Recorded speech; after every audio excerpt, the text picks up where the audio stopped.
আসসালামু আলাইকুম। আমি ইঞ্জিনিয়ার মোহাম্মদ রাসেল উদ্দিন। আজকে আমি আপনাদের সাথে আলোচনা করব রাজুক এবং সিডে থেকে আপনি কিভাবে অনুমোদন নেবেন এবং আমরা কি কি ড্রয়িংগুলো লাগবে। চলুন তাহলে আর দেরি না করে শুরু করা যাক। আমরা মূলত এই টোটাল ডিজাইনের উপরে অনুমোদন নিব। আপনারা দেখতে পাচ্ছেন আমার একটা কমপ্লিট প্রজেক্ট করা আছে। এখন কিভাবে শীটটা তৈরি করবেন ওই জিনিসটা আমি আপনাদেরকে করে দেখাবো। আমার মূলত এখানে দুইটা ভিডিও হবে, 1 নাম্বার এবং 2 নাম্বার। 1 নাম্বারে আমরা দেখব আমাদের কি কি জিনিসগুলো লাগবে, ওই জিনিসটা আমরা আলোচনা করব এবং নেক্সট ভিডিওতে আমাদের এই জিনিসটা আপনি কিভাবে শীটে স্কেল অনুযায়ী বসাবেন ওই জিনিসটা আমরা আলোচনা করব।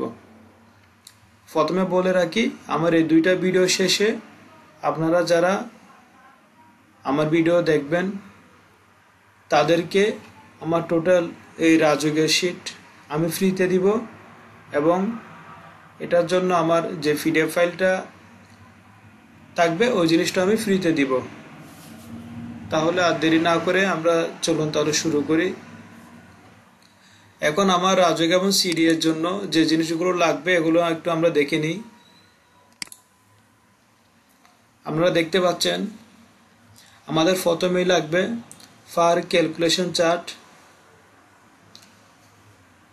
এরপরে আসতেছে আমার layout plan of project, master layout plan of project only for factory building, ground floor layout plan, typical floor layout plan, roof floor layout plan, 2 section 4 site elevation, moja map, project location map, layout equipment, client name, project address, architect name, structural designer name, approval authority, drawn by date, phase number।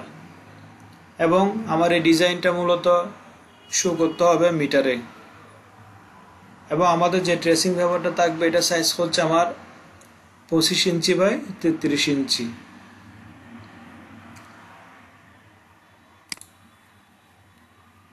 তাহলে আজকে এতটুক। Next ভিডিওর জন্য একটু অপেক্ষা করুন। Next ভিডিওতে আমাদের মূলত টোটাল ডিজাইন কিভাবে আপনি স্কেল অনুযায়ী ট্রেসিং পেপারে বসাবেন ওই জিনিসটা দেখাবো। আপনাদের সবাইকে ধন্যবাদ কষ্ট করে ভিডিওটি দেখার জন্য। আসসালামু আলাইকুম।